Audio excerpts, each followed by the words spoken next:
Барлығына сәлем. Бүгін мен сіздерге ең жиі таралған аурулардың бірі туберкулез және де оның ерте алдын алу жолының бірі БЦЖ вакцинасы жайлы айтып беретін боламын. Жалпы БЦЖ вакцинасы бұрын біраз уақыттан бері қолданылып келе жатқан вакцина. Негізінен оны жаңа туған балаларға жасалады. Дені сол балаларға медицинаға қарсы көрсетілімдері болмаған жағдайда туылғаннан кейін алғашқы, екінші және төртінші тәуліктерде жасалады босану бөлімінде. Босану бөлімінің егу кабинеттерінде кальмин герн бациллалары қолданылады. БЦЖ вакцинасының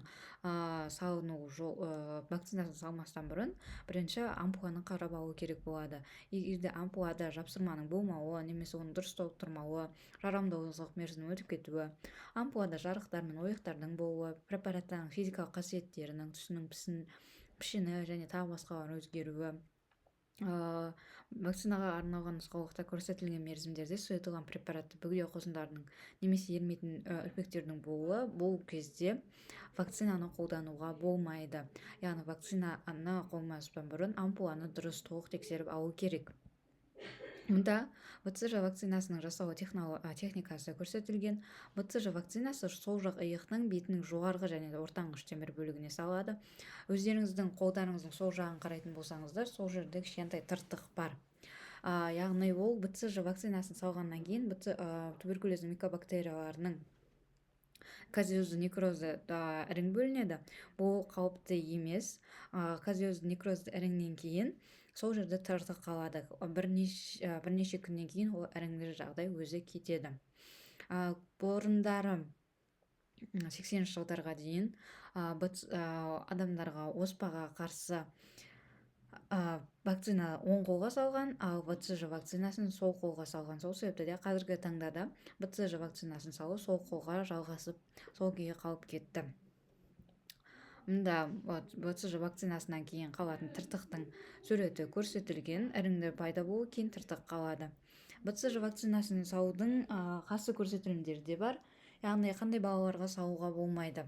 Туа біткен иммун тапшылығы бар балаларға, туысқандық бірінші дәрежесінде БЦЖ вакцинасының генерализацияланған инфекция пайда болған кезде, адамның иммун тапшылығы вирусымен ауырғандардан туылған балалар, шала туылған, дене салмағы 2000 граммнан кем немесе гестациялық апта 33 аптадан кем болса, орталық жүйке жүйесінің орташа және ауыр дәрежедегі туа пайда болған жарақаттары, құрсақшілік инфекция, яғни анасында инфекция болса, бала содан туылатын болса, бұл да вакцина салуға қарсы көрсетілім болып табылады.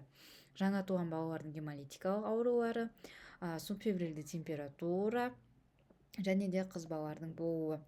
Егер де вакцинаны қандай да бір жағдайларға байланысты, мысалға баланың салмағы 2000 граммнан аз болғаны немесе перинаталдық бөлімде салынбайтын болса, вакцинаны амбулаториялық, яғни поликлиника деңгейінде салуға болады. Поликлиника деңгейінде салған кезде алғашқы 2 айында манту сынамасынсыз жасалады. 2 айдан кейін манту сынамасы жасалып болғаннан кейін ғана БЦЖ вакцинасын балаға жасауға болады.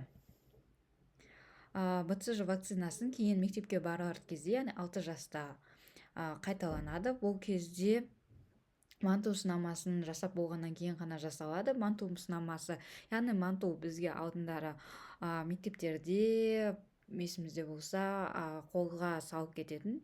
Ол кезде ісіну 3 күн бойы жумау керек деген сияқты. Бұл вакцина емес, яғни бұл сынама болып табылады. Организмде туберкулездің таяқшалар, микобактериялар бар ма, немесе гипераллергиялық реакциялар бар ма, соны анықтауға арналған сынаманың түрі. Ал БЦЖ болса вакцинация, яғни бұл организмді қорғайды. БЦЖ вакцинасы, манту сынамасы теріс болғаннан кейін дені сау балаларға, яғни медицинаға қарсы көрсетілімдері болмаса, БЦЖ вакцинасы салады. Негізінен БЦЖ вакцинасын салғаннан кейін қазіргі таңда туберкулезбен аурушаңдық деңгейі біршама төмендеді, бірақтан ауыратын болса да жеңіл түрде, асқынуларсыз түрде өтеді. Сол себепті де балаларыңызда қарсы көрсетілімдері болмаса, медициналық вакцина алуға болады. Назарларыңызға рахмет.